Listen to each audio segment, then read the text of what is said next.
26 senedir bu sektördeyim. Çeşitli yerler işlettim, açtım, kapattım. 3 aydır burayı açtık Befermo isminde. Befermo hem Kürtçe hem Farsça. Buyurun demek yani. Keremken gibi Kürtçe'de.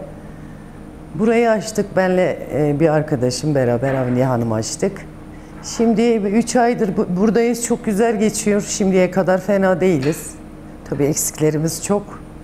Yerimiz biraz küçük, Ramazan'da çok sıkıntı çektik ama iyi yani, şimdi güzel gidiyor. Ben yani yaklaşık 20 senedir Hakkari'den çıkmışım. Bayağıdır Van'dayım ben. 15 sene falan oldu Van'dayım. Yani biz hem yöresel yemekler çıkarıyoruz, Hakkari, Van, işte Yüksekova, başka yani yöresel yemekler de çıkarıyoruz. 3 çeşit yemek de çıkarıyoruz.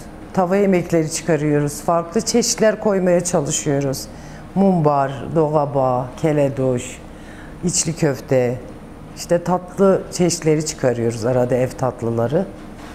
Güzel gidiyor şimdilik, bakalım. Dolaba çıkarıyoruz. Hakkari'de çok ağırlıklı olarak Irak tırşi yapılıyor, onu çıkarıyoruz. Irak dolabası yapıyoruz, yine içli köfteli oluyor o da.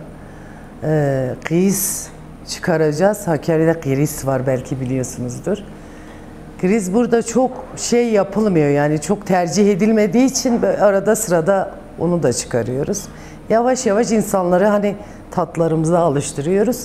3 çeşidimiz çok beğeniliyor. Tabii biraz yöresellerde insanlar biraz ön yargılı olduğu için şimdi en çok dogabayla keledoş çok güzel gidiyor. Biz de ağırlıklı olarak onları yapıyoruz. Yani ben dolabacıyım. İşte tabii ki Hakkari yöresinin yemekleri ayrıdır. Mesela doleme var Hakkari'de. Kabakla yapılan bir yemektir. Köfteli kabaklı harika bir yemektir. Ama Vanlılar asla o yemeği yemez çünkü tatlıdır. Mesela biz kuru kayısı ile yemek yaparız. Hakkari'de biraz ağırlıklı, Osmanlı mutfağına yakın yemekler, meyveli yemeklerimiz var. Mesela kuru elma ile çok güzel, yine biz kiftketsiye veluka diyoruz. Türkçe ismi yok çünkü Hakkari'de var sadece. Yine nohut var içinde, kuru elma, hafif böyle ekşi kuru elma ve köfte, ama efsane bir yemek. Ben burada yapsam inanın kimse yemez. Benden başka kimse yemez herhalde. Yani Hakkari'li de var. Kendi hemşerilerim tabii. Hani ben daha önce de aynı işi yaptığım için öğrendikçe geliyorlar. Ama genel olarak esnaf benim. Yani çevre esnaf. Mesela Ramazan'da esnaf bizi çok yani kurtardı, tercih etti. Sağ olsunlar, çok destek ve gerçekten bu sokağın esnafı çok değerli. Benim de belgelerim, ustalıklarım, kalfalarım, Türk mutfağım hepsi var. Ama benim el lezzetim gerçekten, ben bu konuda yani mütevazi olamam. İyiyim gerçekten. Çok güzel yemek yapıyorum ve çok seri. Mesela bu yemekleri hepsini şu an yaklaşık 9-10 çeşit yemek çıkarmışız. Benle Avniye Hanım tek başımıza yaptık. Ve saat 8.30'da başladık. Yani bu konuda gerçekten kendime güveniyorum. Güvenmesem de yapmam ki hani yıllardır bu sektörde olduğum için artık pratikleşiyor insan. Bazen işte Hakkariler denk geliyor. Ha diyor, işte dolaba var ya da işte kıyıs var. Mesela biz öbür tarafta daha ağırlıklı pişiriyorduk. O çevre daha çok Hakkariliydi. Bütün mesela doleme çıkarıyorduk, kıyıs çıkarıyorduk, öbür yemekleri hepsini çıkarıyorduk.